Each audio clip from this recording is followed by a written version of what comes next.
जो टॉपिक है वो है क्रैब साइकिल। तो आज की क्लास में हम क्रैब साइकिल के बारे में डिस्कस करने वाले हैं। देखिए, क्रैब साइकिल को हम सिट्रिक एसिड साइकिल के नाम से भी जानते हैं और इसका एक और नाम है जिसको बोलते हैं ट्राई कार्बोक्सिलिक एसिड साइकिल, जिसको टीसीए साइकिल बोलते हैं। क्रैब साइकिल को सिट्रिक एसिड साइकिल और टीसीए साइकिल क्यों कहते हैं, इसका रीज़न जो है वो मैं आपको आगे बताऊंगा, इसका क्या आंसर है, ठीक है। और क्रैब साइकिल को क्रैब साइकिल क्यों कहते हैं, क्योंकि जो क्रैब है वो एक साइंटिस्ट का नाम है जिन्होंने इस साइकिल को डिस्कवर किया था, इसलिए उन्होंने अपने नाम से इस साइकिल का नाम दिया जिसको बोलते हैं हम क्रैब साइकिल, ठीक है। तो देखते हैं क्रैब साइकिल क्या होती है। क्रैब साइकिल स्टार्ट करने से पहले हमको कुछ बेसिक पॉइंट है वो क्लियर करने पड़ेंगे। देखिए, हमने ग्लाइकोलिसिस पढ़ा था, उसमें क्या था, ग्लूकोज था। ग्लूकोज से जब ग्लाइकोलिसिस होता है, यहाँ से जब ग्लाइकोलिसिस हुआ था 10 स्टेप के अंदर, तो पायरिक एसिड बना था, यानी कि पायरेट बना था। तो पायरेट और पायरिक एसिड दोनों एक ही बात है, इसलिए आपको कंफ्यूज नहीं होना है कि वहाँ पे पायरेट लिखा था, यहाँ पे पायरिक एसिड है, तो ये क्या हो गया। तो कोई कन्फ्यूजन नहीं होनी चाहिए, पायरेट और पायरिक एसिड एक ही बात है, ठीक है। तो एक मॉलिक्यूल ग्लूकोज से 2 मॉलिक्यूल मिले थे हमको पायरिक एसिड से, अगर आपको याद है तो, अगर आपने ग्लाइकोलिसिस पढ़ा है तो, ठीक है। ओके, तो जो ये पायरिक एसिड है, अब इसका फेट हमको पता होना चाहिए, यानी कि इसकी किस्मत क्या है, अब ये आगे कहाँ जाएगा। जो ये ग्लाइकोलिसिस हो रही थी, जब ये ग्लूकोज से पायरिक एसिड बन रहा था, ये तो पूरा साइटोप्लाज्म के अंदर हो रहा था ये प्रोसेस, जो है ग्लाइकोलिसिस है। लेकिन अब जो पायरिक एसिड है ये आगे कहाँ जाएगा और इसका क्या होगा, ये बात हमको डिस्कस करनी है, ठीक है। इसी को बोलते हैं कि फेट ऑफ पायरिक एसिड, यानी कि पायरिक एसिड की क्या किस्मत है, क्या करेगा वो आगे जाके। ओके, तो देखिए क्या करेगा, ये इस बात पे डिपेंड करता है कि सेल के पास ऑक्सीजन है या फिर नहीं है। अगर सेल के पास ऑक्सीजन नहीं है तो पायरिक एसिड ना वो कन्वर्ट हो जाता है लैक्टिक एसिड में, ठीक है। ओके, और लैक्टिक एसिड ये साइटोप्लाज्म में ही होता है, क्योंकि ये जो पायरिक एसिड है ये साइटोप्लाज्म में ही है। अगर सेल के पास ऑक्सीजन नहीं है तो ये लैक्टिक एसिड में कन्वर्ट हो जाएगा। अगर ऑक्सीजन है सेल के पास तो ये फिर माइटोकॉन्ड्रिया के अंदर एंटर कर जाएगा पायरिक एसिड। तो माइटोकॉन्ड्रिया के अंदर जो मैट्रिक्स होता है वहाँ पे ये एंटर कर जाएगा, और मैट्रिक्स के अंदर क्या है, फिर क्रैब साइकिल चलेगी। तो माइटोकॉन्ड्रिया के मैट्रिक्स में क्रैब साइकिल होती है, और जो ये ग्लाइकोलिसिस थी ये होती थी साइटोप्लाज्म में, सेल के साइटोप्लाज्म में, ठीक है। और यहाँ पर जो क्रैब साइकिल होगी ये माइटोकॉन्ड्रिया के मैट्रिक्स में होती है। तो ये भी आपको याद रखना है, ओके। अब देखिए क्या, अब एक दो पॉइंट जो आपको याद होने चाहिए, जो आपको याद रखने हैं। देखिए, ये हमारा माइटोकॉन्ड्रिया है। माइटोकॉन्ड्रिया की ना 2 मेम्ब्रेन होती है, one is inner membrane, one is outer membrane. जो ये ब्लू लाइन से मैंने बनाई है, बाहर की जो मेम्ब्रेन दिख रही है इसको आउटर मेम्ब्रेन बोलते हैं, और जो ये इनर मेम्ब्रेन है, जो ये ब्लैक पेन से है, इसको बोलेंगे इनर मेम्ब्रेन, ठीक है। और इनर मेम्ब्रेन के अंदर जो भी यहाँ पे फ्लूइड भरा हुआ होगा उसको मैट्रिक्स बोलते हैं, और मैट्रिक्स के अंदर ही क्या होता है, क्रैब साइकिल होती है। समझ में आई बात। तो क्रैब साइकिल की लोकेशन क्या है, दिस इज द माइटोकॉन्ड्रिया, है ना। और स्पेसिफिक बोलूँ तो क्या कहेंगे, matrix of mitochondria is the location of Krebs cycle, right. इतनी बात क्लियर हो गई है, तो अब आगे बढ़ते हैं। देखिए, ग्लूकोज था, ग्लूकोज का ग्लाइकोलिसिस हुआ, कहाँ गया, पायरिक एसिड के अंदर बदला। अब पायरिक एसिड को पता चला कि सेल के पास ऑक्सीजन है, तो वो भाग के गया कहाँ, माइटोकॉन्ड्रिया के अंदर। और माइटोकॉन्ड्रिया के अंदर जाते ही माइटोकॉन्ड्रिया में भी कहाँ जाएगा, उसके मैट्रिक्स में। तो जैसे ही पायरिक एसिड मैट्रिक्स के अंदर पहुंचता है तो वहाँ पे क्रैब साइकिल होती है, वो क्रैब साइकिल के अंदर एंटर कर जाता है। लेकिन क्रैब साइकिल के अंदर एंटर करने से पहले वहाँ पे एक रिएक्शन होती है, उसको बोलते हैं लिंक रिएक्शन।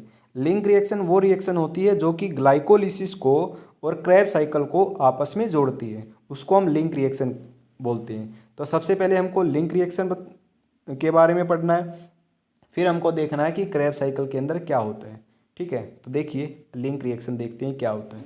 फिर से वही बात, स्टार्टिंग ग्लूकोज, इससे बना पायरिक एसिड। पायरिक एसिड को पता चला ऑक्सीजन है सेल के पास, तो वो कहाँ गया, माइटोकॉन्ड्रिया में गया। अब देखिए ये जो चीज़ें हो रही हैं, ये जो मैंने पेंसिल से बनाया है इसको माइटोकॉन्ड्रिया बोलते हैं, ठीक है। ये माइटोकॉन्ड्रिया है। अब इसके अंदर ये सारी चीज़ें हो रही हैं, क्या हो रही हैं, माइटोकॉन्ड्रिया के अंदर जाने के बाद लिंक रिएक्शन होती है, और लिंक रिएक्शन के बाद क्रैब साइकिल चलती है। तो ये जो इतनी है ये हमारी क्या है, लिंक रिएक्शन है, जो कि ग्लाइकोलिसिस को और क्रैब साइकिल को आपस में जोड़ती है। तो ये हमको समझनी है कि लिंक रिएक्शन में क्या होता है। देखिए लिंक रिएक्शन में क्या होता है, जो पायरिक एसिड होता है जो 3 कार्बन का होता है उसका ऑक्सीडेटिव डीकार्बोक्सिलेशन होता है। ऑक्सीडेटिव डीकार्बोक्सिलेशन का मतलब है ऑक्सीडेशन और डीकार्बोक्सिलेशन। डीकार्बोक्सिलेशन का मतलब है एक CO2 का बाहर निकलना, डी माने डिलीशन, कार्बोक्सिलेशन माने CO2 यानी कि रिमूवल ऑफ CO2।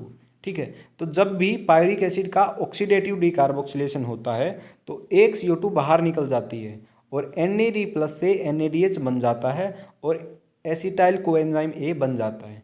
ठीक है, अब ध्यान से देखिएगा, जो ये पायरिक एसिड है ये 3 कार्बन का है, एक CO2 बाहर निकल गई है यानी कि एक कार्बन CO2 की फॉर्म में बाहर गई, तो 3 कार्बन से एक कार्बन निकल गई तो क्या बनेगा, प्रोडक्ट जो बनेगा वो 2 कार्बन का बनेगा। तो एसिटाइल कोएंजाइम A कितने कार्बन का होगा, 2 कार्बन का। ठीक है, और यहाँ पे जब ये पायरिक एसिड से एसिटाइल कोएंजाइम A बनेगा तो यहाँ पे एक कोएंजाइम यहाँ पे आगे अटैच होगा जो टेम्परेरी होगा, जो नेक्स्ट स्टेप में हट जाएगा। ठीक है, वो कैसे हटेगा वो भी आगे देखेंगे।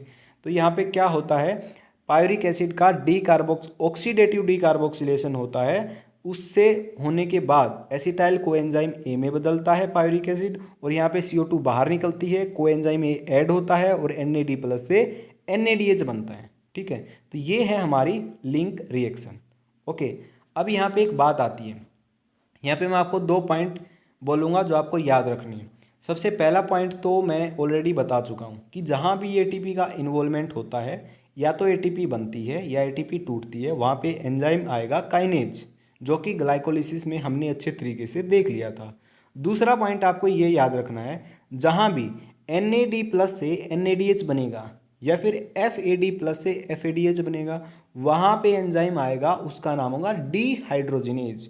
तो यहाँ भी देखिए NAD प्लस से NADH बन रहा है तो यहाँ एंजाइम क्या आएगा, डीहाइड्रोजिनेज। ठीक है, तो इस रिएक्शन में डीहाइड्रोजिनेज आएगा, हालांकि मैंने यहाँ पे लिखा नहीं है लेकिन यहाँ पे डीहाइड्रोजिनेज एंजाइम लिखना है। ठीक है, आगे जब एसिटाइल कोएंजाइम A 2 कार्बन का बन जाएगा तो उसके बाद ये क्रेब्स साइकिल के अंदर यहाँ पे जाके एंटर हो जाएगा।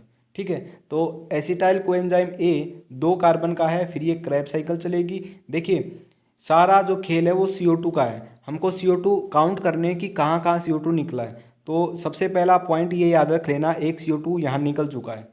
ठीक है, अब यहाँ पे एक CO2 निकला है, क्यों निकला है, क्योंकि यहाँ पे एक मॉलिक्यूल है पायरिक एसिड का, लेकिन ग्लूकोज से 2 मॉलिक्यूल बने थे पायरिक एसिड के, तो यहाँ 2 मॉलिक्यूल होंगे, तो यहाँ 2 मॉलिक्यूल होंगे तो सब कुछ डबल होगा, तो ये 2 CO2 ही बाहर निकलेंगे और 2 ही NAD प्लस से 2 ही NADH बनेंगे और 2 ही एसिटाइल कोएंजाइम बनेंगे, क्योंकि यहाँ हर चीज़ डबल होएगी। ठीक है, पहले एक पायरिक एसिड क्रेब साइकिल में जाएगा, वो अपना क्रेब साइकिल पूरा करेगा। ठीक है, फिर दूसरा पायरिक एसिड जाता है, वो अपना करता है, तो हर एक चीज़ है वो डबल बनती है, क्योंकि एक ग्लूकोज 2 मॉलिक्यूल बनाता है पायरिक एसिड के, इसलिए 2 पायरिक एसिड का जब ऑक्सीडेटिव डीकार्बोक्सिलेशन होगा और जब वो एसिटाइल कोएंजाइम के अंदर बदलेंगे तो वो 2 एसिटाइल कोएंजाइम देगा और 2 CO2 बाहर निकलेंगी। तो लिंक रिएक्शन में 2 CO2 बाहर निकल गई हैं, ये पॉइंट आपको याद होना चाहिए।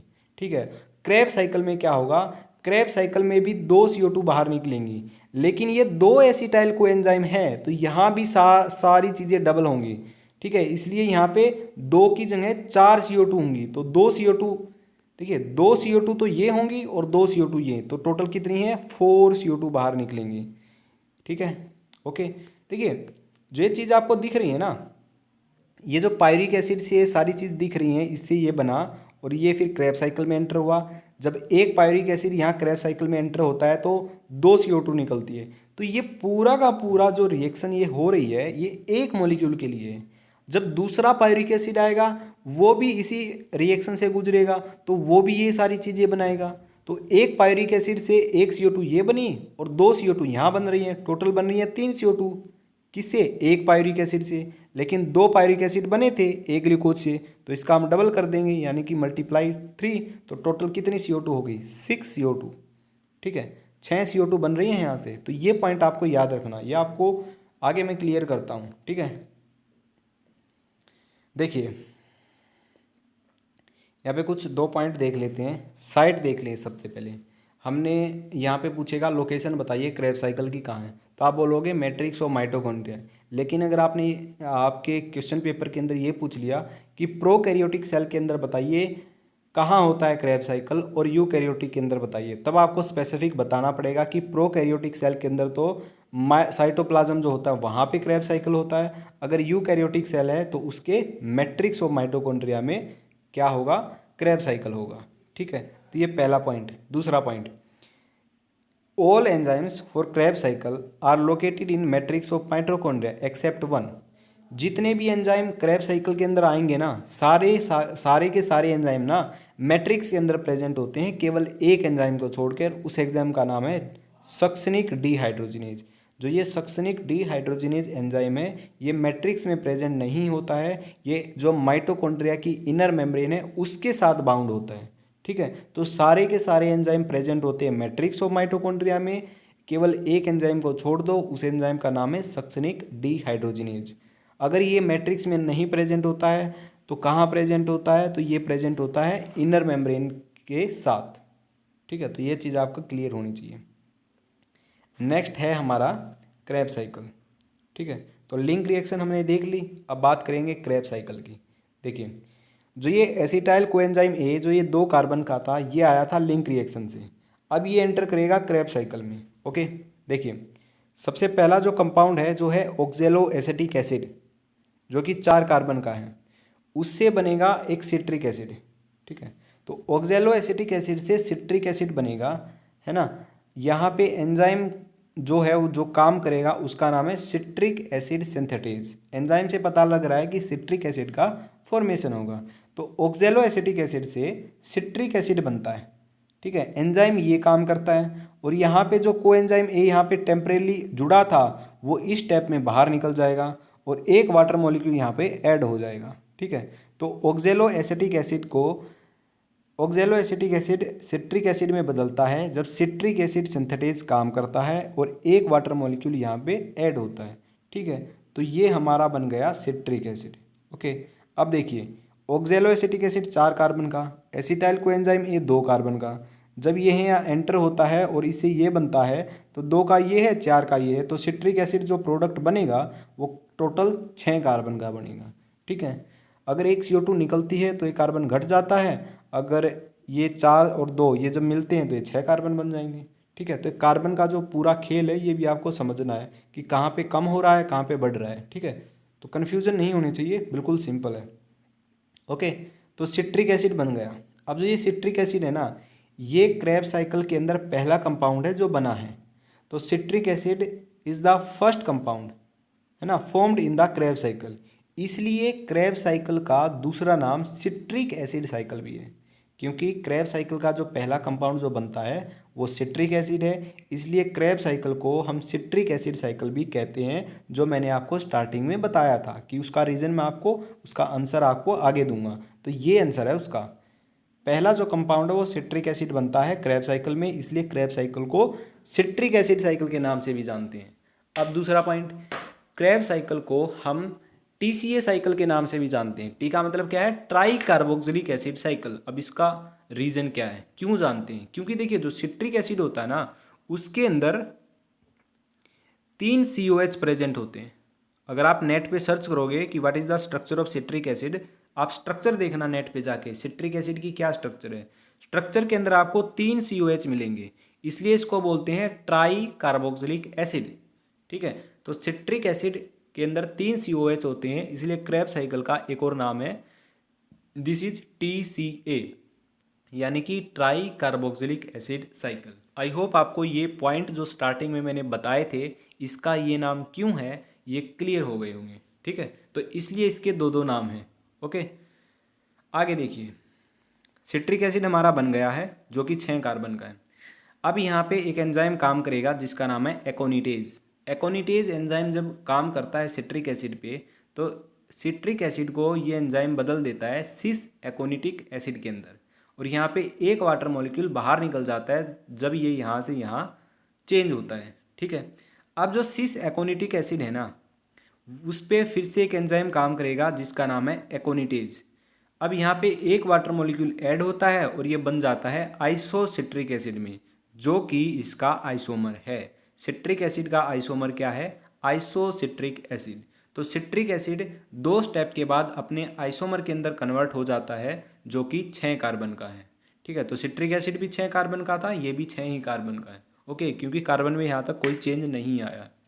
अब आगे देखिए, आइसोसिट्रिक एसिड जो है वो ऑक्जेलोसक्सनिक एसिड में कन्वर्ट होता है। यहाँ पे NAD+ से NADH बनता है। जहाँ भी NAD+ से NADH बनता है वहाँ पे एंजाइम आता है डीहाइड्रोजिनेज। तो यहाँ पे एंजाइम का नाम आएगा आइसोसिट्रिक डीहाइड्रोजिनेज। ये याद रखना है ना, डीहाइड्रोजिनेज क्यों आया? क्योंकि NAD+ से NADH बना है। ओके, तो ये भी 6 कार्बन का है और ये भी 6 कार्बन का है। ठीक है, तो अब हमारा जो क्रेब साइकिल है उसमें बन गया है ऑक्जेलोसक्सनिक एसिड। अब यहाँ पे डी कार्बोक्सिलेशन होता है, यानी कि एक CO2 बाहर निकल जाती है ऑक्जेलोसक्सनिक एसिड से, और जैसे ही एक CO2 बाहर निकलती है तो बन जाता है अल्फा कीटो ग्लूटेरिक एसिड, जो कि 5 कार्बन का है। क्योंकि एक जो कार्बन है 6 कार्बन में से वो CO2 की फॉर्म में बाहर निकल गई है, इसलिए जो बना है वो बना है अल्फा कीटो ग्लूटेरिक एसिड, जो कि 5 कार्बन का है। और यहाँ पे क्या हुआ है? डी कार्बोक्सिलेशन, और एंजाइम का नाम क्या आएगा? D carboxylase. ठीक है, तो ये क्लियर होया आपको। आगे देखिए, आगे जो ये 5 कार्बन का अल्फा कीटो ग्लूटेरिक एसिड है, अब ये बदलता है सक्सिनाइल कोएंजाइम ए में, जो कि 4 कार्बन का है। ये 5 कार्बन का है और ये 4 कार्बन का है। एक कार्बन यहाँ से कम हो जाती है क्योंकि यहाँ भी डीकार्बोक्सिलेशन होता है। यहाँ एक CO2 बाहर निकल जाती है। ठीक है, और एक वाटर मॉलिक्यूल यहाँ पे ऐड होता है और जो NAD+ है वो NADH के अंदर कन्वर्ट हो जाता है। तो NAD+ से जब NADH बनता है तो यहाँ एंजाइम का नाम क्या लिखेंगे? यहाँ पे लिखेंगे डी हाइड्रोजिनेज। यहाँ पे लिखा नहीं है लेकिन नोट्स के अंदर मैं लिख दूंगा। ठीक है, तो यहाँ पे एंजाइम का नाम डी हाइड्रोजिनेज आएगा। राइट, तो अब हमारा बन गया है सक्सिनाइल कोएंजाइम ए, जो कि 4 कार्बन का है। राइट, अब इससे बनेगा सक्सनिक एसिड।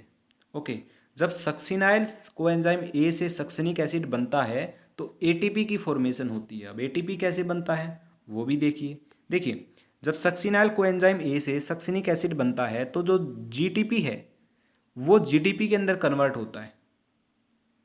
नहीं सॉरी, जो GDP है वो GTP के अंदर कन्वर्ट होता है। फिर GTP क्या है? कन्वर्ट होने के बाद वापस GDP के अंदर कन्वर्ट होता है। जब GDP के अंदर कन्वर्ट होता है ना वापस, तब ADP ATP में बदल जाता है। यानी कि अल्टीमेटली क्या है? यहाँ पे ATP का फॉर्मेशन हो रहा है, यानी एनर्जी बन रही है। ठीक है, और GTP की है, और जो GTP है वो भी एक टाइप की एनर्जी ही है, और ATP भी is the form of energy. ठीक है, तो जब सक्सिनाइल कोएंजाइम ये सक्सिनिक एसिड में बदलता है तो यहाँ पे ATP का फॉर्मेशन होता है। ठीक है, फिर सक्सिनिक एसिड जो कि 4 कार्बन का है वो फ्यूमेरिक एसिड में बदलता है, और जब ये फ्यूमेरिक एसिड में बदलता है वही FAD+ से FADH बनता है। तो यहाँ भी एंजाइम क्या आएगा? डीहाइड्रोजिनेज। यहाँ पे पूरा नाम लिख सकते हैं सक्सनिक डीहाइड्रोजिनेज। ठीक है, यहाँ पे आएगा वो सक्सनिक डीहाइड्रोजिनेज। तो ये इस स्टेप के अंदर जो एंजाइम है ना, जिसका नाम सक्सनिक डीहाइड्रोजिनेज है, इस एंजाइम को छोड़कर सारे के सारे एंजाइम मैट्रिक्स के अंदर प्रेजेंट होते हैं, है ना। केवल ये एंजाइम है जो इनर मेम्ब्रेन के साथ बाउंड होता है। तो ये आपको याद रखना है। आपसे क्वेश्चन पूछ लिया जाएगा, बताइए सक्सनिक एसिड जब फ्यूमरिक एसिड में बदलता है तो कौन सा एंजाइम काम में आता है? तो एक तो क्वेश्चन ये बना, ठीक है, एक क्वेश्चन तो ये बना कि सक्सनिक एसिड के अंदर जब फ्यूमरिक एसिड के अंदर बदलता है तो डीहाइड्रोजिनेज आता है। या फिर आपसे इसका उल्टा भी पूछ लिया जाएगा कि जब डीहाइड्रोजिनेज एंजाइम का, नहीं, आपसे ये पूछ लिया जाएगा कि जो डीहाइड्रोजिनेज एंजाइम है वो किस स्टेप पे काम करता है? तो सक्सनिक एसिड से फ्यूमेरिक एसिड पे काम करता है। तो किसी भी टाइप से ये क्वेश्चन बन सकता है, क्योंकि जो सक्सनिक डीहाइड्रोजिनेज है वो और सारे एंजाइम के अलावा एक अलग एंजाइम है। ठीक है, एक यूनिक एंजाइम है जो कि इनर मेम्ब्रेन के साथ बाउंड होता है, इसलिए ज़्यादातर क्वेश्चन यहाँ से पूछ लिए जाते हैं। ठीक है, इसलिए जो ये स्टेप है ये आपको याद रखना पड़ेगा। आगे देखिए, हमारा जो फ्यूमरिक एसिड है वो बन चुका है, जो कि 4 कार्बन का है। अब ये कन्वर्ट होगा मैलिक एसिड में, और यहाँ पे एंजाइम का नाम है फ्यूमरेज। तो फ्यूमरिक एसिड पे फ्यूमरेज एंजाइम काम करेगा और एक वाटर मॉलिक्यूल ऐड होगा और यहाँ मैलिक एसिड बन जाएगा। और फिर मैलिक एसिड से बनता है वापिस से ऑक्जेलोएसिटिक एसिड, जहाँ से क्रेब साइकिल स्टार्ट हुई थी। यहाँ से फिर NAD+ से NADH बनेगा, और यहाँ पे भी एंजाइम का नाम आएगा डीहाइड्रोजिनेज। पूरा नाम लिखेंगे मैलेट डिहाइड्रोजिनेज। ठीक है, पूरा नाम याद नहीं रहता है तो खाली डिहाइड्रोजिनेज हम लिख सकते हैं। तो ये एंजाइम का नाम होगा डिहाइड्रोजिनेज, राइट। तो ये हमारा पूरा का पूरा क्या था, क्रेब साइकिल था। ठीक है, अब यहाँ पे देखिए, पिछली जो स्लाइड थी उसके अंदर हमने देखा था लिंक रिएक्शन के अंदर CO2 बन रहा है एक पायरिक एसिड से, लेकिन दो मॉलिक्यूल हैं पायरिक एसिड के, इसलिए कितने मॉलिक्यूल बनेंगे वहाँ पे, दो। अब यहाँ पे भी क्या है, ये दो मॉलिक्यूल हैं किसके, यहाँ एसिटाइल कोएंजाइम के दो मॉलिक्यूल है, लेकिन ये जो पूरी रिएक्शन हो रही है यहाँ से यहाँ तक, ये जो साइकिल चल रहा है ये तो एक मॉलिक्यूल से चल रहा है, लेकिन दो मॉलिक्यूल हैं ये, इसलिए जो भी इस साइकिल के अंदर है वो सब डबल हो जाएगा। कैसे डबल होगा देखते हैं। ये सिट्रिक एसिड है, ये क्या होगा, दो मॉलिक्यूल, ये वाटर है, ये एक नहीं दो मॉलिक्यूल आएंगे, ये वाटर एक मॉलिक्यूल नहीं दो मॉलिक्यूल बाहर निकल रहा होगा, ये दो मॉलिक्यूल ऐड हो रहा होगा, ये दो NAD+ से दो NADH बन रहे होंगे। ठीक है, ये CO2 एक नहीं दो बाहर निकल रहे होंगे, क्योंकि एक ग्लूकोज से दो मॉलिक्यूल बने थे पायरिक एसिड के। ठीक है, जिस तरीके से एक पायरिक एसिड पूरा का पूरा कंप्लीटली ऑक्सीडाइज होगा क्रेब साइकिल में, वैसे ही दूसरा भी होगा, इसलिए दो दो मॉलिक्यूल बनेंगे सभी चीज़ों के, तो साइकिल पूरा का पूरा डबल होगा, चाहे कोई भी चीज़ हो। वाटर यहाँ एक है तो दो लिखेंगे। ठीक है, जब मैं आपको इसके नोट्स दूंगा तो वहाँ पे आपको क्लियरली समझ आ जाएगा कि क्या कहना चाहता हूँ मैं। ठीक है, उसके अंदर आपको पूरा दो मॉलिक्यूल का पूरा सेटअप मिलेगा, और जो ग्लाइकोलिसिस है उसके अंदर भी ऐसा ही मिलेगा। ठीक है, तो यहाँ पे समझाया तो एक मॉलिक्यूल का है, लेकिन है ये सारे दो दो मॉलिक्यूल। ठीक है, तो देखिए CO2 कहाँ बना, एक CO2 तो यहाँ बना, एक CO2 यहाँ बना, लेकिन ये भी दो मॉलिक्यूल बने हैं, ये भी दो मॉलिक्यूल, तो टोटल कितने मॉलिक्यूल हैं, चार CO2। और दो CO2 कहाँ बने थे, लिंक रिएक्शन में, तो टोटल कितने हैं, 6 CO2। ठीक है, अब देखिए यहाँ बात समझने की है, ग्लूकोज का जब ग्लाइकोलिसिस हुआ, यानी कि जब ग्लूकोज ऑक्सीडाइज होना स्टार्ट हुआ, तो वो कंप्लीटली कहाँ ऑक्सीडाइज होता है, वो क्रेब साइकिल में आने के बाद ऑक्सीडाइज होता है ना। तो ग्लूकोज का ऑक्सीडेशन कहाँ होता है, कंप्लीट क्रेब साइकिल के अंदर। ये बात आपको याद रखना, जो आप बचपन से एक रिएक्शन पढ़ते आ रहे हो ना, जो ये रिएक्शन पढ़ते आ रहे हो कि ये जो ग्लूकोज है ये ऑक्सीजन की प्रेजेंस में 6 CO2 देता है, वो है ये 6 CO2। ये रहे दो, तो ये निकले थे, दो ये निकले थे, और दो लिंक रिएक्शन में निकले थे, ये हैं वो 6 CO2। ये निकलते हैं यहाँ से 6 CO2, जो आप बचपन से पूरी रिएक्शन पढ़ते आ रहे हो। ATP की फॉर्मेशन भी देखी था ना हमने, एक ATP की फॉर्मेशन हुई थी, है ना। ग्लाइकोलिसिस में हमने पढ़ा था 2 ATP बने थे, और यहाँ पे भी तो एक ATP बन रहा है, एक ATP, तो इसका डबल करेंगे तो कितना होगा, 2, है ना। तो ये ATP बन रहा है, और वाटर मॉलिक्यूल भी यहाँ पे बन रहे हैं। ये देखिए वाटर मॉलिक्यूल किसी न किसी स्टेप में यहाँ पे ये बन रहा है वाटर मॉलिक्यूल, है ना, यहाँ किसी न किसी स्टेप में बन रहे होंगे वाटर मॉलिक्यूल। ओके, तो ये आपको देखना है। अब देखिए क्या करना है आपको, मैं आपको एक टास्क देता हूँ घर के लिए, ये पूरा हो चुका है, अगर आपको वीडियो छोड़ के जानी है तो जा सकते हो, लेकिन एक टास्क है जिसको करना है वो सुन सकता है। देखिए ये हमारा ग्लूकोज है, ध्यान से देखिए ये ग्लूकोज है। ठीक है, ये एक मॉलिक्यूल है, इसका ग्लाइकोलिसिस होता है, क्रेब साइकिल के अंदर जाता है, ये फिर ऑक्सीडाइज होता है पूरा कंप्लीटली, यानी कि इसके अंदर जो 6 कार्बन है ना वो पूरे के पूरे ऑक्सीडाइज हो जाते हैं, है ना, और ऑक्सीजन की प्रेजेंस में होते हैं, 6 ऑक्सीजन की प्रेजेंस में, और इससे बनता क्या है, 6 CO2, 6 वाटर और ATP बनती है। अब देख ये जो CO2 है ये तो मैंने काउंट करके बता दिए, ग्लाइकोलिसिस में कोई CO2 नहीं बनता, लिंक रिएक्शन में 2 CO2, क्रेब साइकिल में 4, टोटल हो गए 6। अब आपको ये जो 6 वाटर मॉलिक्यूल है ना ये भी काउंट करने कि ग्लाइकोलिसिस में कितने वाटर मॉलिक्यूल बने और क्रेब साइकिल में कितने बने। क्या करना है आपको, एक पेन लेना है, कॉपी लेनी है, ऊपर लिखना है कि total water molecule formed is equal to glycolysis और क्रेब साइकिल दोनों के मिला के लिखने। नीचे लिखना है कि वाटर मॉलिक्यूल यूज्ड कितने यूज हुए वो लिखने हैं। अब माइनस कर दो, माइनस करने के बाद जो आंसर आएगा वो 6 वाटर मॉलिक्यूल आएगा। ठीक है, ये करना आपको। अब मैं आपको बताता हूँ वाटर मॉलिक्यूल कैसे काउंट करने। CO2 तो मैंने आपको बता दिए। ठीक है, सबसे पहले आप प्रोडक्ट देख लीजिए क्या बना है। यहाँ पे जो प्रोडक्ट बना है ना क्रेब साइकिल में वो 6 NADH बने हैं, 2 FADH, 4 CO2। ये देखिए 4 CO2 ये तो मैंने आपको बता दिया। एक ATP बनी थी, इसका डबल करो तो 2 बन गई। अब देखिए यह बोलता है कि 6 NADH बनते हैं। देखिए कहाँ बनते हैं 6 NADH, मैं आपको दिखा देता हूँ। एक NADH तो ये बना, इसका डबल करोगे तो 2, तो 2 NADH हो गए, क्योंकि हर चीज़ हम डबल करेंगे यहाँ पे। एक NADH ये बन रहा है तो इसका भी डबल करोगे तो क्या है, ये भी 2, है ना। एक NADH यहाँ बन रहा है तो इसका भी डबल करोगे तो 2, तो टोटल कितने NADH हो गए, 6, लिखा है ना 6 NADH। FADH 2 बनते हैं, देखिए कहाँ बनते हैं 2, ये FAD से FADH बनता है तो इसका डबल करेंगे कितना है 2, तो 2 FADH यहाँ पे बने, ठीक है। तो ये Krebs साइकिल के प्रोडक्ट हैं, तो प्रोडक्ट आपको याद रखने हैं, ठीक है। तो ये इसलिए मैंने ये लिखे हैं टोटल क्या क्या चीज़ बनी है, ओके। अब देखिए टास्क के अंदर आपको क्या चीज़ काउंट करनी है, जहाँ भी एक NADH बन रहा है, एक NADH उसका मतलब 3 ATP बन रहे हैं, एक NADH से 3 ATP बनते हैं। वो बनते तो इलेक्ट्रॉन ट्रांसपोर्ट सिस्टम में है, लेकिन जहाँ भी एक NADH बना है ना वहाँ पे आप 3 ATP काउंट करो टोटल, कि 3 ATP बन रहे हैं, ठीक है। और जहाँ भी एक NADH बन रहा है ना वहाँ एक वाटर मॉलिक्यूल बन रहा है, और जहाँ एक FADH बन रहा है वहाँ 2 ATP बन रहे हैं और एक वाटर मॉलिक्यूल बन रहा है। देखिए मैं आपको काउंट करके दिखाता हूँ, यहाँ टोटल 6 NADH बने हैं, यानी कि 6 ही वाटर मॉलिक्यूल बनेंगे टोटल, ठीक है। क्योंकि एक NADH से क्या बनता है, एक वाटर मॉलिक्यूल बनता है, अगर 6 बने हैं तो 6 बनेंगे। और ये है 2 FADH, यहाँ 2 FADH है तो एक FADH से 2 बनते हैं तो 2 ही वाटर मॉलिक्यूल बनेंगे। टोटल वाटर मॉलिक्यूल कितने बने, ये कितने बने टोटल वाटर, 6 और 2 8, 8 वाटर मॉलिक्यूल बन गए। बड़े ध्यान से देखिएगा, ये टास्क है, ये दे रहा हूँ, आप देख लेना है। ये जो रिएक्शन हमने बचपन में पढ़ी थी ना ये सेटिस्फाई हो जाएगी, यहाँ पे 6 आएगा, देख लेना, ठीक है।